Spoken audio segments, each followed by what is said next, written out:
Hi, Calvin. And hi, I'm Zach. And this is the very 22nd episode of In the Zone. Today we will be talking about the... Oh, please. Okay. What's so bad about it? Today we'll be talking about the 22nd episode of the Twilight Zone. The monsters are on Maple Street. And we'll see if it deserves its reputation. So before we do this, you can watch it on Netflix, the DVDs. Might be able to watch it on Hulu/IMDb. I really can't say this idea. So we start on this peaceful, happy street, Maple Street. There's children laughing. There's ice cream. man. There's some kids playing baseball. And then we see this flash, and there's some science fiction noises like. And everyone just looks up, and it's kind of irritating because you don't see what they see. But no, it doesn't ruin the episode We at sort all. of It makes saw it it. awesome. You Yeah. don't see it. But Yeah, there was a lot of the whole, like, looking at the characters looking before you looked at what the looking... We get the idea. They assumed that it was a meteor that went overhead, a very bright meteor, and so then the light bulbs and the phone and this like drill stopped working. And the lawnmower. Like throughout the street, all these things just stopped working. Yeah. And so this guy with hammer goes. And you could see people like it's like the Yeah. it goes through pretty quick. Yeah, it's very, very well done. And the pacing is very good. Doesn't spend too Yes. much time. There are some parts where they start explaining what has already happened, but that they don't last for too long. And I they're think very this is the effective. first 25-minute episode in 25 minutes so far. Oh, right, exactly. The first one that feels like it really fits. And so this guy with hammer goes to Floral Street to see if they have power or what's up. He'll be important later. Then all these people are together and they're thinking, or first it's just Don, Charlie, and Steve, and they're like, well, it might be an electric storm, but the clouds, the sky's Yeah. completely clear. So Steve is like, I'm gonna go downtown to see what's up. His car doesn't work, so he's not even out of gas. So Charlie and Steve both start to walk, and then annoying boy stops them. His name is They Tommy. don't want us to leave. Whoever was up in there, in the space cadet must Well, be you what a read bit. comic books, and when this happens in the comic books, then you need to look out for it in real life, because when it happens in comic books, it happens in real, and now it is happening It's so in real. weird. It's always that way in outer space stories. It's all The idea is dismissed and laughed off. And they're like, well, meteors can do crazy things. And so Steve and Charlie start to go with them, but the boy stops them again. He's like, I don't "No, want you to Please leave. don't go. Aliens, 4 aliens that look like humans are placed on Earth to test it out so they can make their invasion quickly, so they can kind of get the conditions, what the soil's like." And so Steve jokingly says, well, I guess we'll have to find out which of ones are the monsters and which of us aren't. And then people laugh, but some people kind of feel uncomfortable because they might think it's true.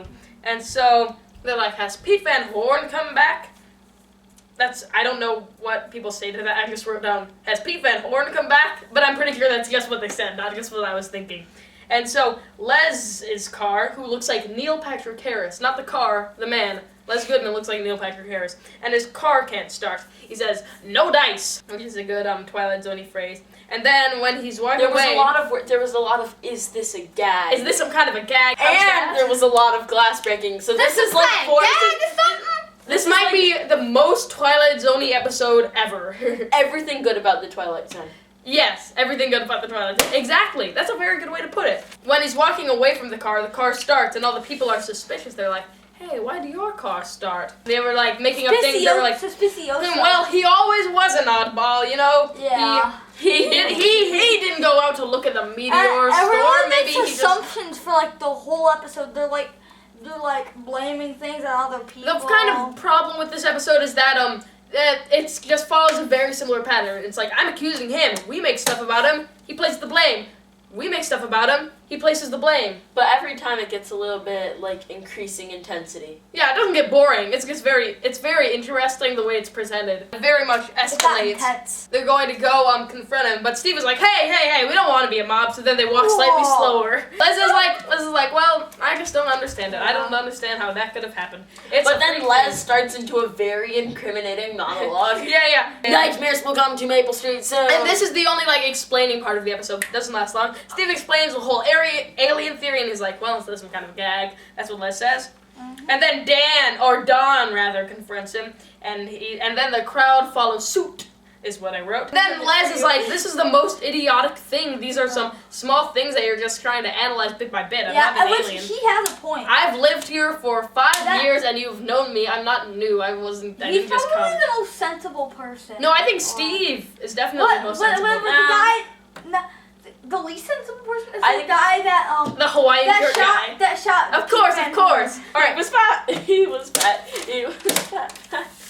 He was a fat man. He was a fat man. He was a fat man. This is why I'm in every episode of In the Zone, because otherwise it would just people singing songs, verbal abusive songs. So then this woman is talking about how she's like, well, now this woman's like, well, now I remember he always used to look at the stars, and he's like, I've got insomnia, so shoot me. And they're like, okay. After he explains that he has insomnia, we fade to black. Then it's nighttime and people are using candles because the power's out. And so Charlie's on his porch just watching and Les. He's using candles. Everybody's around Les's porch. Yeah, exactly. And so Les is like, hey, if you get on my porch, then you're gonna have trouble. And then he again explains, you know what, guys, sometimes I get tired and sometimes I like to look at the stars. I'm not looking for my leader. He's not very good at this whole being innocent thing. And then Charlie's like, you know what, Steve, you're not safe also. And Steve's like, you know what, Charlie, you're not safe also. And they're like, you're not quite under suspicion yourself, all of you. Yeah, pretty much everybody's suspicious. Because then a dark figure. Don starts talking about how Steve's wife told Don about how he has a radio in his basement that he's making, and no one's seen it. And they're like, who do you talk to on that radio? And his wife defends him. She's like, it's just a ham radio. I bought him the kit myself. I can show you the manual, but then he's like, no, don't let them get into our house. They're a mob. Give them a search warrant if they're gonna run around. And Steve is definitely trying to keep them to stay calm. And then they hear footsteps. And then everybody looks, make the viewer feel what it was like. Yeah. Don brings out his shotgun, and then Steve takes it from him. He's like, you don't need the shotgun. And then Charlie's like, well, I'm going to shoot that monster. I want to stay safe. We looked at the dark figure going down the street. I don't think we quite. And then we see the hammer that the person has in their pants. So then we think, wait a minute, was that something? Oh my gosh, that was that guy! And then, pow! He is dead. He is killed by Charlie. So then they run over, and they're like, that's Pete Van Horn. And Charlie's like, well, I didn't know who it was. I just wanted to defend myself. Charlie, and then you can tell Charlie's definitely not an alien from the beginning because he bleeds. His head bleeds. No, that's much later. In theory, and also in theory, aliens could still bleed, but these are humanoid aliens. Hey. Yeah, exactly. That's how they disguise themselves, with fake blood. So he's talking about, oh my gosh, I don't know, I didn't mean to kill him. But what if Pete was coming back with the info of who was the imposter? Yes, and then Charlie runs back, and then bad timing, the lights go on in Charlie's house. Yeah. Charlie runs back to his house, and then they pick up stones, and then glass break! They break this pipe, and then somehow he's all bloody, and then he's like, shadows all over his head, which was a little. And then it got stuck, and then it's very deep, and he has to go, and then you just see all this blood, and there's a big puddle on the ground, and he goes, and then he rips open his head and feels his brain, and he says, look, I am human. Then he goes and sticks it back up and says, well, there. He's like, no, I know who it is. To save himself, he says, it's the boy he knew from the start of his life. And then let's demonstrate. And then let's demonstrate what happens next. It's the Williams house.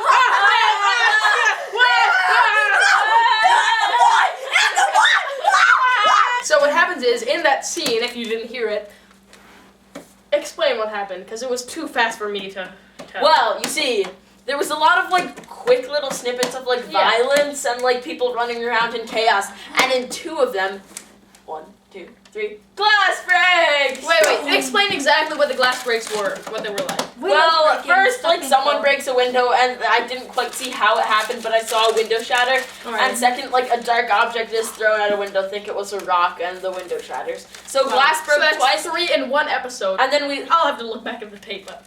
That's 3 in one episode. We'll see. And then later we zoom out at the town, and people are running around, and we still hear more glass breaking, but Rowan says that doesn't count. Yeah, because we don't know exactly what's being broken.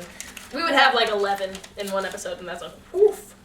And then we see the aliens. Well, They're just like humans, humans. except they have these little antennae, which is very dumb looking. Yeah. Yeah. And they're like, get the They're like- procedure, we remove their electricity, and then they Yeah. self-destruct. So that's a great time for us to And they're not feed unique them. at all. there Now are let's go to many another maple streets on Earth. Yes, Yeah. yes, there are about 26 in the whole United States. We'll go to every Maple Street. And then they go on their ship, and then it closes, ship and you flies get a away. cool shot of it flying through space. Yep, and then And then it's done. So now it's time to discuss our ratings. yeah. So, what do you think? Don't say the number just yet, but kind of build up. How do you like it? It was a great episode. Great. There weren't really any mistakes. I'd say it was really well put. Despite the fact that it's an episode where everyone got driven crazy, I give it a 10 out of 10. I'd have to. Wow. Since the other episode I gave 9.5, it was definitely worse. So. Well, maybe that was just kind of a bad decision on your part. Yeah, what do you think? 10 So- out of 10. I'm thinking that this was maybe I'm gonna give you a spoiler alert and say that this is one of the better episodes that I've seen. So I'm gonna tell you that it's gonna be above a 7. Oh boy. It was pretty good. It was timed right. Oftentimes Yeah, these are paced exactly. extremely poorly. But it was perfect. That's that one of aspect. the themes of Twilight Another Zone. reason- I liked the whole directing style of like looking Oh, at yeah, things and before it we was just see beautiful. the filming was good. It was Like the shots of it was people's good feet while emotions. they were running. Yeah, it was good emotions. It was acted well, and Yeah, especially the guy who plays Charlie. Shout out to him. He was good. yeah. Kudos to Charlie. So I'm gonna have to go like Calvin and give it a 10. Yeah! He actually gave a good rating! Well, I mean, just Rowan has defended my 3.5s and a 4. They were on episodes that deserved a 3.5 and a 4. Yes, exactly. He just got a little unlucky. Came a little late. Anyways. Alright, so, there's so much to like about this episode, especially when I'm talking about it. The problems for me were that the structure felt kind of similar each time. Each time they accused someone, but it was, still very good. I'm going to give it... Do you want a Jeopardy song? No. I'm going to give it a 10 out of 13, which is about 8.5. No! Revolution. Wait, maybe not 8.5. Let me think. Yeah. We're gonna do the math. It's 8.5. It's 8.5. Bye. Next episode, we'll be talking about A World of Difference. We'll see you then.